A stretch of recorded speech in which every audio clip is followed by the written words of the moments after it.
On Chris Deals With It, I talk about the frameworks and methods I use to clear personal, creative, and professional roadblocks. My goal is to help others bridge the gaps between where they're at now and what they want to achieve. If you're new to the show, I'm an engineer, writer, parent, game designer, leader, and reader who leverages that experience to develop creative solutions to problems. An AI statement that all elements of this episode are products of the author, Chris Kreuter, and made without the use of any AI tools. All right, I'd like to welcome Logan Dunning to the show. Hello, Chris. How are you? I'm doing good, man. How are you? Amazing. It's sunny. It's not raining, and I'm happy to be here. So thanks for having me. Yeah. So on a past episode of Chris Deals With It, I talked about kind of All Roads Lead to Beer League, is episode 60 on the podcast, and it was really talking about things from like a team sport perspective, which is where a lot of my experience is. Outside of a brief 1 month dalliance with it in college, I've never really done skateboarding. I mean, maybe a little bit of tennis here or there, but even then it was in the context of a tennis team. So I wanted to get somebody on that had a lot of experience with an individual sport. Skateboarding is a great example of that. So you wanted me to talk about your experience at skateboarding, like how long you've been doing it, preferences, styles, stuff like that? Yeah. So like 25 years. I think I started when I was, maybe around, 12 or 11 or 10, somewhere around then. I got into it because I was copying my brother, and I wanted to be, I was like, oh man, like, they do that all the time. And I ended up falling in love with something accidentally as a sport or hobby. And then I took a probably 7 or 8 year hiatus in that 25-year block. I still count it. And that's for, kids. You definitely want to be Not completely, be in a hospital. Yeah, you want to be focused on, new baby. It's like, that's all that matters because you're getting adapted. Mommy's getting adapted. Yeah. So you weren't skateboarding with a baby Bjorn around the neighborhood? No, that would have been a good, where were you back then? That would have been perfect for these ideas are good. But yeah. So what's your typical, style or preference for skateboarding nowadays? So I have an issue with perfectionism. And when I say issue, it's like sociopathical, meaning that I know that I have an issue with perfectionism that I can try to, poke at, but I know I'm having it. And it's like a poisonous flower where if you do too much perfectionism, it'll just consume your soul. But the tricks and the style that I like to focus on is high quality. Just when you see it, is like textbook robotic. There's a bunch of skateboarders out there that are just 100% like this. That was the Wikipedia of that trick. That was the de facto standard of, I'm not saying any of my tricks are, but it's very high. Okay, it flipped in perfectly, it got out perfectly. It's just boom, it made a very satisfying pop noise. You focus more on precision than precision. Than flair and yeah, exactly. And I'm like stuck in the past a little bit with the clothing style because the clothing completely changes how you feel on the board. I'm not sure if you would experience the same phenomena in hockey and stuff because you guys typically wear, the same-ish stuff. Well, I think it's a difference, if you're wearing just, hey, everyone wear your white jerseys and it's a mishmash versus like, hey, we got new jerseys and we look really good, right? Like our team last night, we played a team with the Wawa, like Rust Dust, like gas station chain. Nice. And they're really sick jerseys and it looked pretty cool. I think, when you get new jerseys or the ones with the team, it makes you feel more legit, I guess. Yeah.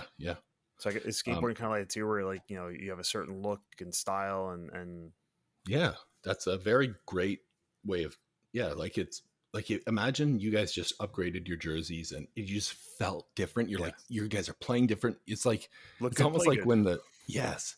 So sometimes I'm like, and skating different shoes have complete different effects. It's like, it's a completely different bunch of tricks that are optimized.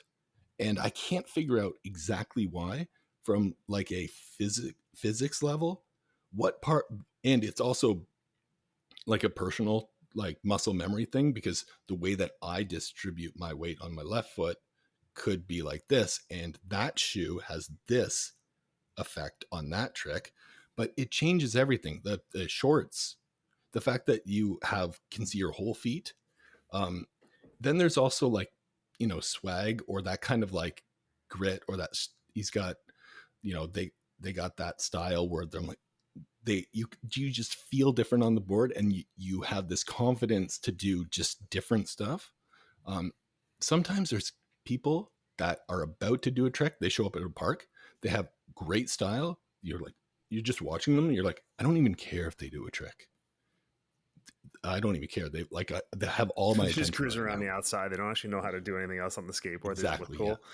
Yes. I think it's interesting, because I think that if you're just starting out, it doesn't really matter too much about the skateboard you're using, the shoes that you're using, the style that you have. But same thing with hockey and a hockey stick, right? You just grab a stick and you're just learning how to, stick handle and probably stay on your feet. But as you get older, more experienced, you have that muscle memory, just a small change in shoes, like, a different sole or a different pair of socks, maybe, like, you're going to have a very different feel. You're going to make a difference, and you won't be able to perform to your normal standard. Same thing in hockey. You change like the lie of your blade on the ice. Like, all of a sudden you're missing passes, or you're flubbing shots that you normally would hit 99% of the time. But when you get to that advanced level, then the little details matter. They do. And as like a computer science trained individual, I came at it from like a scientific perspective where, okay, every time I change gear, I have to make sure that once I've found the most optimal shoes or the optimal deck, to not change anything in this experiment environment, meaning that I'm going to have the same shoes every time, the same deck every time, because then I can, in isolation, change something small, like the bushings, or loosen the front truck by like, a full 360 or a half a turn, and just see how, and you have to go for a bit to see if that did anything. And you also have to have mindfulness, because if you just skate around for a bit and you forget that you've changed something, you may indirectly internalize that you missed that trick because it's your fault. And it's like you come down on yourself. There's a lot of like mental hurdles and battles in skateboarding that get materialized in the physical world through the expression of the sport.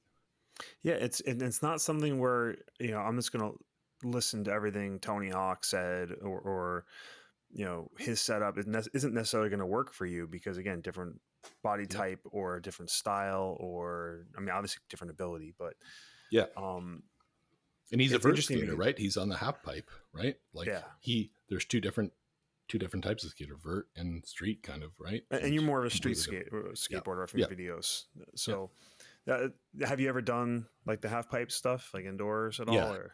Yes. And there's like a couple different types of half pipe. There's like the one that he skates is like, I think 12 foot, 13, whatever. It's like a full half pipe. And that means it goes vert, as in vertical. There's a part of the ramp that actually, 90 degree. And the one that I like skating is like a 4-foot mini ramp, which kind of looks like a bowl that doesn't go completely vertical, but you can do a lot of fun, like, technical tricks without the fear of falling 12 feet and having to need pads and stuff like that. So obviously skateboarding is very much an individual activity, but obviously you can do it with groups, and there's different, talk more about, do you skate with a regular crew, or in the community? There's like every community has their local, like with your local shop or your local park.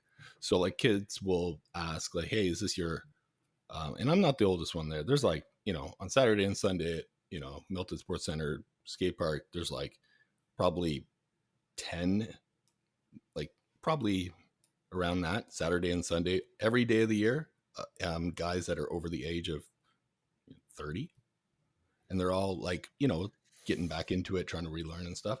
But there is the team aspect of it is like, if you're alone, you need music, or you need to just listen to. It's very difficult to skateboard alone. It's very boring. This is like a unanimous feeling across the skateboarding industry. because of group hype or juice or loading people's special meter bar. It's the osmosis through hype that pushes the group to new heights and challenges. In Buddhism, they call it the Sangha, and you can achieve higher states of meditation through a group than you can alone. And it's because when you have a bunch of like-minded individuals with the same goals, it creates this almost like spirit around, like that's its own dynamic. So I won't try certain tricks with certain people, but then if those people show up, we're all hitting. People push you in all sorts of different directions, and I like being the cheerleader or the motivator. So like if someone's trying something very difficult, I'm going to stand by them. Like the group typically will skate around and do their stuff, and the guys that are part of it, but I'm going to try to support that guy to skate whatever he's skating. If he's falling on it, I'm falling on it, if that makes sense. Yeah, no, it's really interesting because I guess there's a performative aspect to it that, or not accountability, but you want to do better because of that group dynamic. So, and there's similarities to hockey in that regards, right? You don't want to let the team down. You rise and fall as a team, and if you play like if you just don't put your effort in, you're letting other people down. But there is no individual aspect of it where depends on who's there that day. Like, especially with a hockey team, like you're always on. Like, you can't play the game really. I mean, you can practice individual skills, but you can't play the game without having that team. Yes. Whereas skateboarding, you do have that option, but it's interesting you state that, like, it is better when there's other people there watching, cheering, and there's still a collective aspect to it that I didn't really appreciate. Yeah. I got into skateboarding because I didn't want to have the dependency of a team. I can't play it without the team. But later in life, I realized skateboarding is a unorganized team sport. Well, yeah, but there's also it's unorganized as in, it just goes around and it's organically evolving, but it is a team sport. Does that make sense? Yeah. And it is a team sport without an opponent. I think that maybe that's the key, right? You're not facing off against another group of people. I mean, I guess, oh yes. What is the there's opponent tournaments in skateboarding? where you're trying to get points, and that's like gymnastics. There's lots of other individualized sports. I mean, tennis is an individual sport in some, I think you can play doubles, but like where you're facing off against an opponent. Yes. Golf can theoretically just who has a lower score, but it could just be you versus the course, whereas it's you versus the skate park. But it's really fascinating. We get those team elements without necessarily the competitiveness aspect. Yes, you get no competitiveness with all of the same team feeling. Imagine, like, competitiveness for me was one of the things that perhaps deterred me from team sports. I don't think a lot of people are pro competitive. Like, I feel like I've heard it a lot. They're like, oh, I'm not into that competitive stuff. I'm like, and I had to say to, talking about video games, for example, it's like, oh, no. We play a game that we're all on the same team, and they would play. I mean, if you're all on the same team, that's inclusive. But if it's us versus them, it could be felt as divisive, right? These are creating these divisions, like this league, that league, and like it's us and them. But when you said that, I just had like a Archimedes in a bathtub, like epiphany. The opponent in skateboarding is yourself, or the things you're trying to get over the fear of doing. And if it's a group sport, we're all working to get over these fears. It's like a bunch of people flying around that are all afraid of certain things, but a year later, that thing they're not afraid of. They've conquered, they beat that team as a team. It's a opponentless.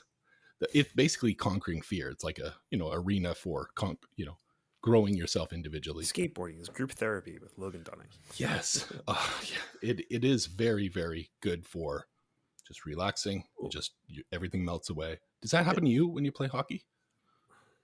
I mean, yeah. I mean, I talked about it in the episode I was referring to before, where it's very much about when you're at the rink, and it's really, it's really easy for you to forget about everything else outside of that time you're on the ice. And it's very relaxing in a sense. I mean, obviously it's physically demanding and can be stressful, but it's just in a very different way. It's just it's having that focus sometimes has a really nice benefit. But when you play, do you guys all leave at the same time?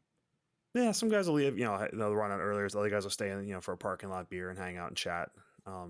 Usually have people on the team will have different levels of engagement with the team, right? I have guys that won't even be able to text the group chat saying I'm going to show up at the rink. They just show up, they put the equipment on, they don't talk basically. Like, are we going to get him to smile today? Yeah, And then it's they just like, leave, right? yeah, fair enough. On the ice, you kind of know their personality, and usually if they're still on the team, there's a reason. But Mhm. that's kind of where the dynamics can change from season to season, where people just kind of feel like they want to be on the periphery, and then because they don't want that firm commitment long term, right? Yeah, Whereas you'll have the locker room will be different depending on who's there that day, right? And not just yeah, in the terms of feeling. skill level, in terms of personality, Yep, right? yep. Do you have a lot of strong egos in Oh, yeah. hockey? Does it stem from like, checking the guy into Yeah, the we ward? have Like, is the one guy on the team that just won't pass the puck and just wants to stick handle and dangle guys, and there's other guys yeah, that maybe they're not the fleetest of foot, but they have good positioning, or they'll be more of the cheerleader, like you were talking about before. So yeah, it's yeah. interesting you have some of those same dynamics with a skateboarding crew, but I think the other major difference is you're not tied to like a league schedule. Mm, Right. And that's why you get sometimes variation from game to game. It's like, all right, like Wednesday, 8 o'clock, I can't make it. Right.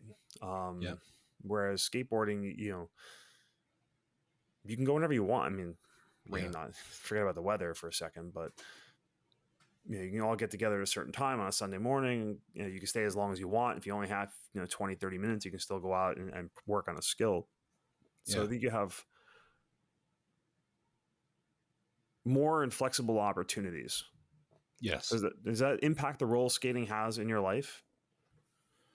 very much so. In a positive and negative way sometimes. Like the reason I asked you, you guys leave at the same time, like, and then you have a couple beers. There's like the, one of the problems right now with skateboarding, and it's existed since the dawn it's been born, and I'm sure it's like this in a lot of team sports.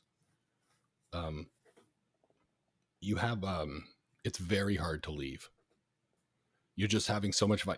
There will be skateboarders that will injure themselves before leaving because they just can't stop. They love it so much. And it's like the healthiest addiction in the world. Take any other addiction mentally. What would that do if you couldn't stop? Oh, there's a Right? little, yeah. Exactly. So, but this is great. I mean, they'll get injured because they can't get their foot out of the way from a fall because they're just so tired. And that's typically how they. So willpower is not the highest with I would say that personality traits, like generally in skateboarding. When I talk amongst the community, myself personally, it is so hard to leave, especially when you're having fun and you just landed something. Someone else just did some. It's just a adrenaline, dopamine like salad where everyone's like yelling and getting hyped and excited. Like very hard to leave.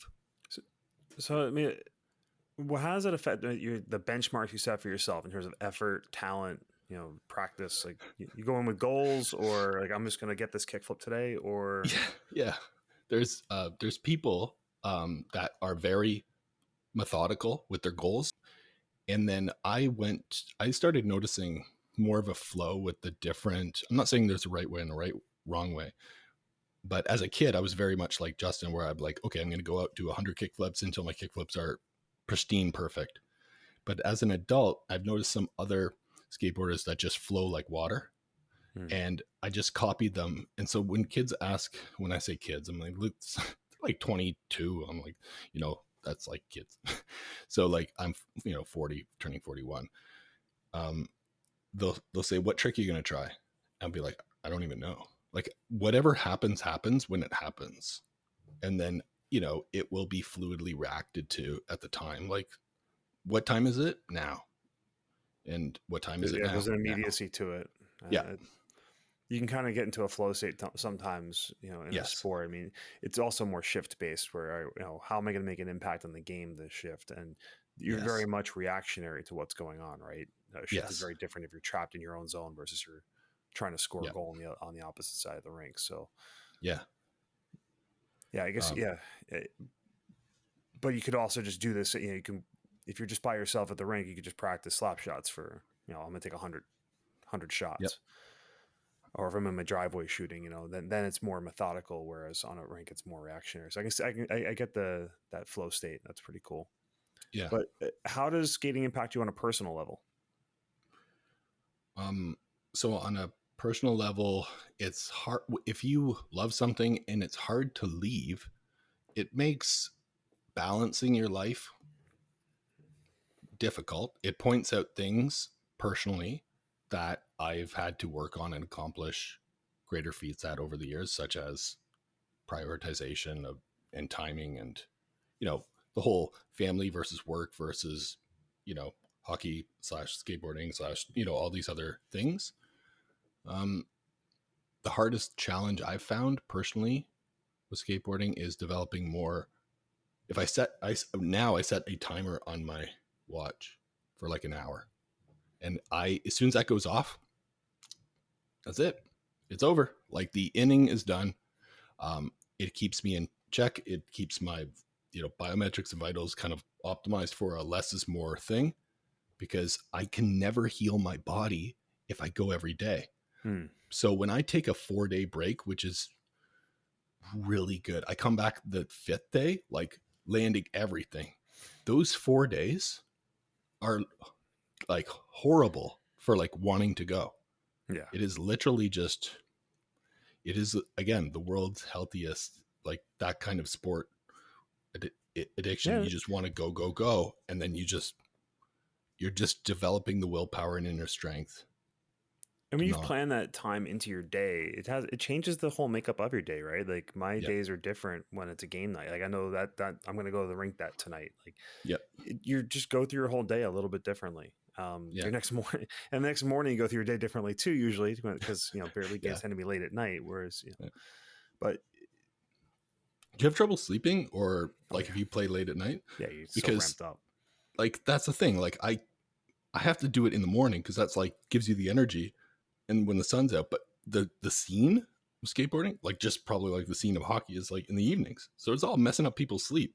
But I wanted to ask you, because the way that you said that, like when you come down the stairs the next day after in the playing hockey, do you feel like an old man? Like you're like, oh, I can't come down the stairs. Like it's like your body is Depends on the killing. game, right? Like Fair enough.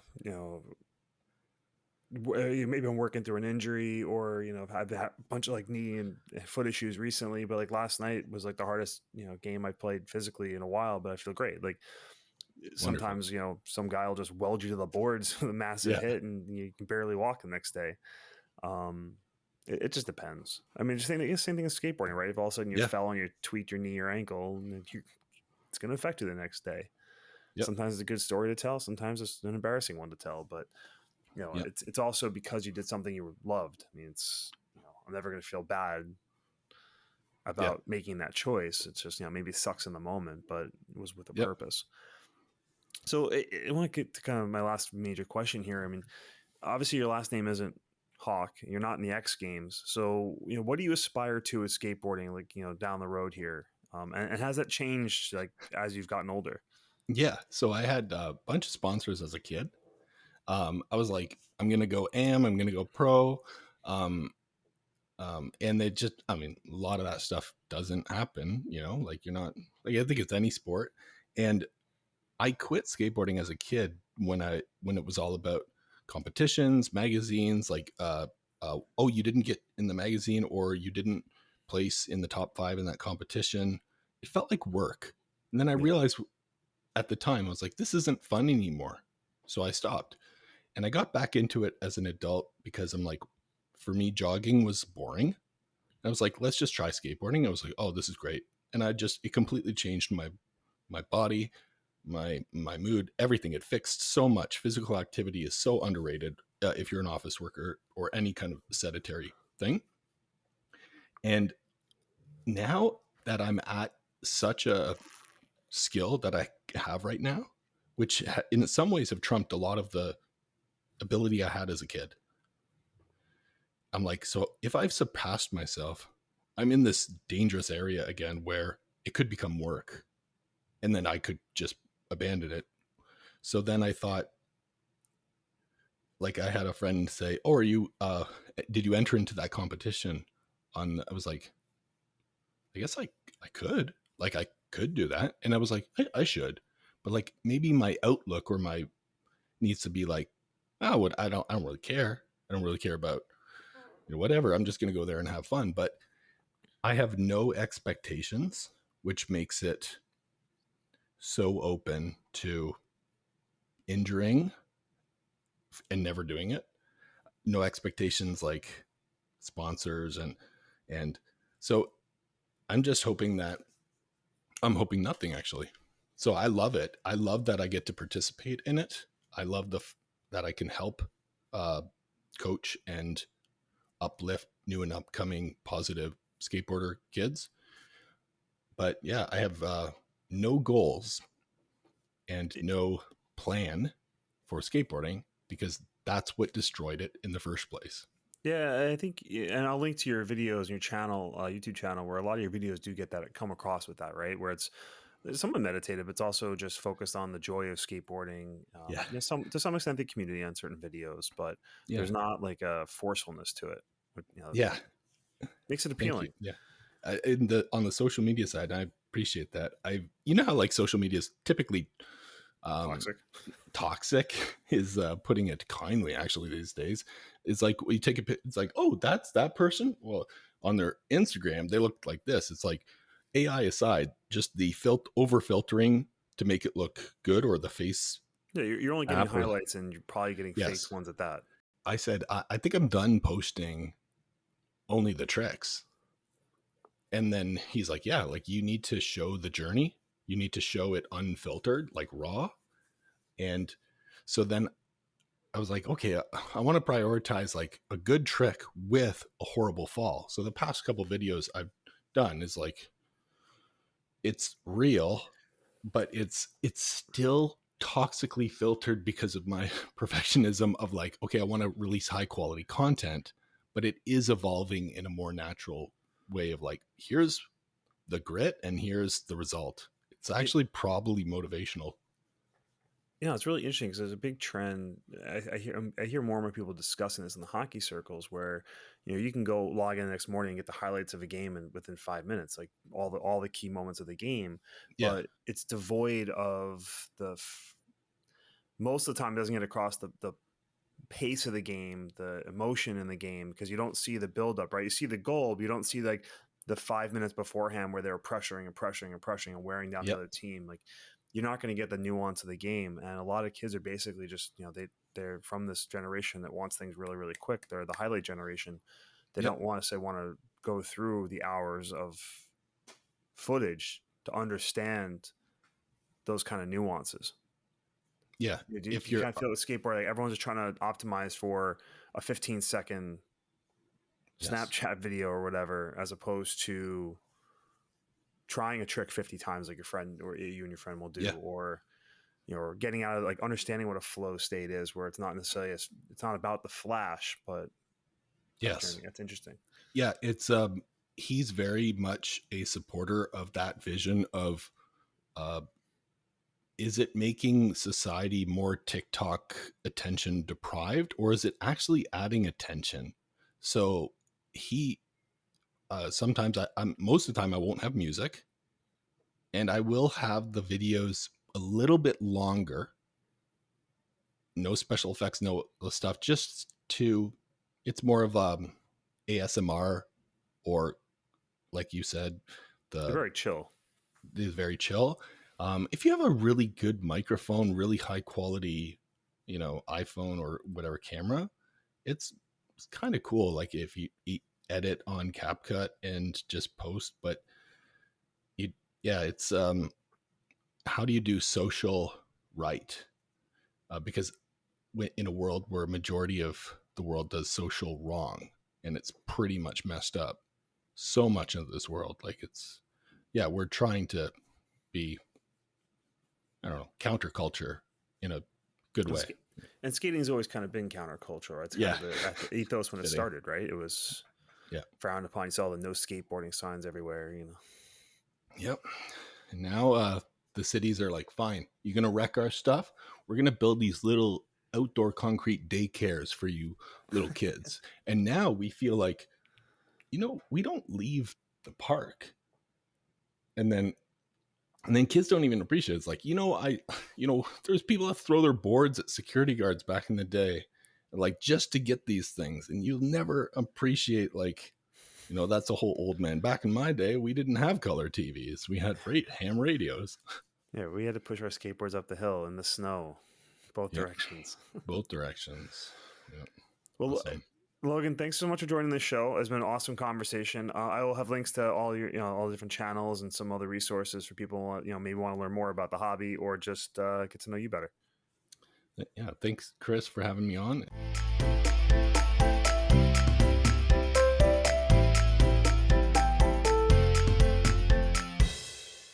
If you feel that Chris dealt with it, I'd appreciate your support of the show by sharing it with someone who might benefit.